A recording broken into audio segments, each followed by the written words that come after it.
आणि त्यामध्ये 13,726 control unit आणि 27,452 बॅलेट युनिटची व्यवस्था केलेली आहे.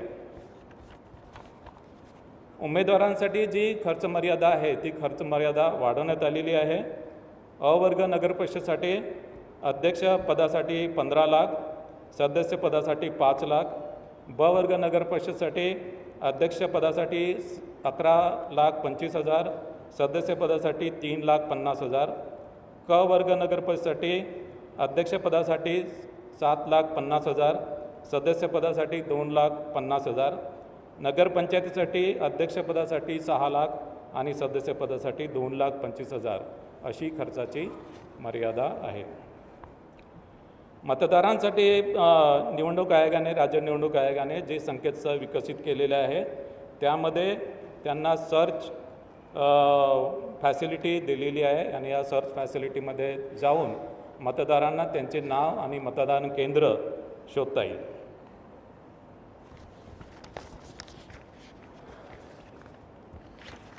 याशिवाय मतदारांच्या सोयीसाठी एक नवीन मोबाईल ॲपसुद्धा आम्ही विकसित केलेले आहे. या मोबाईल ॲपच्या मदतीने मतदारांना त्यांचे मतदार यादीमधील नाव शोधता येईल. याशिवाय त्यांचं मतदान केंद्र शोधता येईल.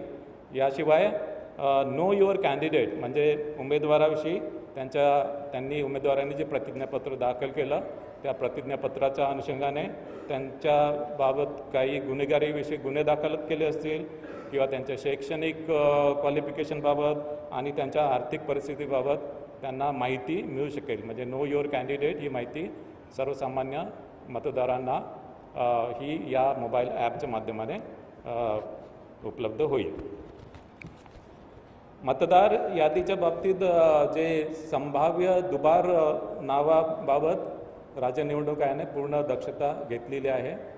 राज्य निवडणूक आयोगाने त्यांच्या सिस्टीमवर टूल विकसित केलेलं आहे आणि या टूलच्या माध्यमाने प्रत्येक नगरपरिषद नगरपंचायतीमधील प्रभागामध्ये संभाव्य दुबार मतदार हे डबल स्टार असे चिन्ह त्याच्या पुढे आलेले आहे.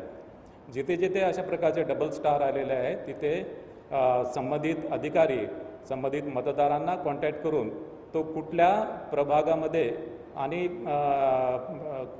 तो कुठल्या मतदान केंद्रामध्ये तो मतदान करेल याची माहिती घेईल. त्यासोबतच त्याचं नाव, त्याचं लिंग, त्याचं फोटोग्राफ आणि त्याचा पत्ता या सर्व बाबीसुद्धा तपासेल. ज्या मतदान केंद्रामध्ये त्यांनी ऑप्शन दिलेलं आहे त्या मतदान केंद्रामध्ये त्याला मतदानाची सोय असेल आणि इतर मतदान केंद्रामध्ये त्याला मतदान करता येणार नाही.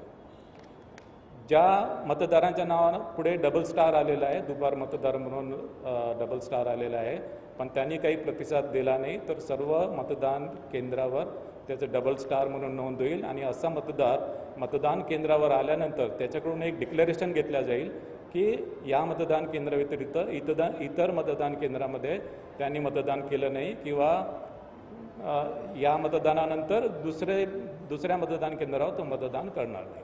म्हणजे एकाच मतदान केंद्रावर त्याला मतदान करता येईल. ऑफकोर्स त्याच्या ज्या वेगवेगळे जे अधिनियम आहेत आणि नियम याच्यामधल्या मतदारांच्या पात्रतेविषयी ज्या तरतुदी आहेत त्या ऑफकोर्स प्रिसाइडिंग ऑफिसर या तपासून घेतील. मतदार जागृतीच्या संदर्भात मतदानाचा टक्का वाढावा यासाठी आम्ही 32 वेगवेगळ्या प्रकारचे ॲक्च्युली वोटर्स अवेअरनेस कॅम्पेन आम्ही घोषित केलेले आहेत आणि संबंधित नगरपरिषद आणि नगरपंचायती यांच्या निधीमधून हे जे मतदान आणि काही निधी राज्य निवडणूक आयोगाकडे पण आहे.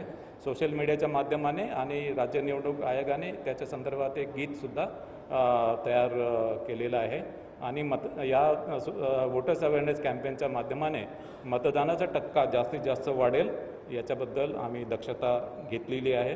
वेगवेगळे पोस्टर्स, बॅनर्स, क्रिएटिव्ह आर्ट, भित्तिचित्र, चित्ररथ याच्या माध्यमाने सुद्धा वोटर्स अवेअरनेस कॅम्पेन राबवला जाईल. मतदान केंद्रावर पुरेशा सुविधा देण्यात आलेल्या आहेत आणि त्याच्यामध्ये विशेष करून दिव्यांग मतदार, तान्ह्या बाळासह ज्या स्त्रिया आहेत, गरोदर स्त्रिया आहेत, ज्येष्ठ नागरिक आहेत यांना प्राधान्याने मतदान करून दिलं जाईल. दिव्यांग आणि ज्येष्ठ नागरिकांसाठी रॅम्पची सोय केलेली आहे. याशिवाय व्हीलचेअरची सुद्धा व्यवस्था करण्यात येणार आहे. सर्व मतदान केंद्रावर विजेची व्यवस्था, पिण्याच्या पाण्याची व्यवस्था, सावलीची व्यवस्था, शौचालयाची व्यवस्था उपलब्ध करून देण्यात आलेली आहे. आणि विशेष करून काही मतदान केंद्र हे गुलाबी मतदान केंद्र म्हणून ॲक्च्युली हे आम्ही करू. आणि या गुलाबी मतदान केंद्रामध्ये या मतदान केंद्रातील सर्व निवडणूक अधिकारी, कर्मचारी, पोलीस कर्मचारी हे महिला कर्मचारी असतील. यावेळेस